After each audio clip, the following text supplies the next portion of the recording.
Hey, this is Cam with the West Central Montana Avalanche Center. We are down in the Southern Bitterroot today, north aspect, upper elevation, 8,200 feet.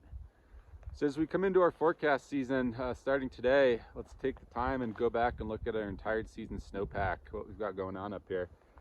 And let's face it, we don't have much snow right now, especially for this time of year. But what we do have, let's start with present and work our way back to the beginning of the season. So we've got this little bit of surface hoar. We've been seeing this on all aspects at upper elevation, but in the trees, we know there's no surface hoar, and then on some of those more open slopes where the wind's been affecting it, we're not seeing it. But on these sheltered pockets where it's kind of an opening in the trees and it hasn't been impacted too much by wind, we do still have a pretty good layer of surface hoar right on top, and that may come into the play in the future if this gets buried.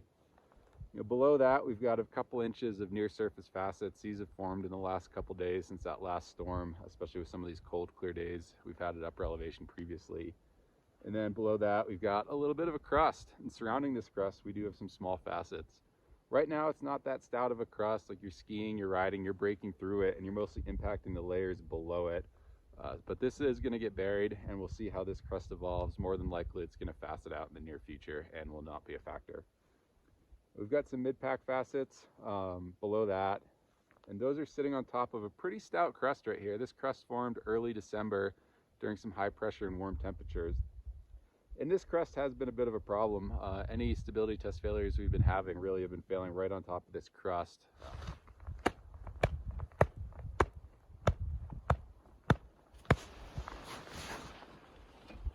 On some small facets, sitting directly on the crust, creating a good bed surface and a area for that fracture to propagate. And then below that, down at the bottom, this is that November snow. This is what fell before Thanksgiving, around Thanksgiving. And at this point, it's started to facet to the point of becoming depth hoar. It's approaching that 3 to 5 millimeter size and getting some good striations on it.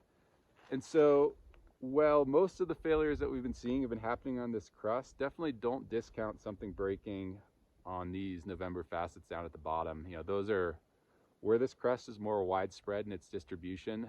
These November facets are very specific onto only the upper elevation north aspects and areas that have kind of been shaded from that early December sun, where that November snow melted off in most areas. And so moving into the forecast season, you might be saying, well, how is it low hazard as we have all these weak layers that we've been talking about? Well, remember, the ingredients for that slab avalanche, we need the slab, we need the weak layer, and we need a trigger.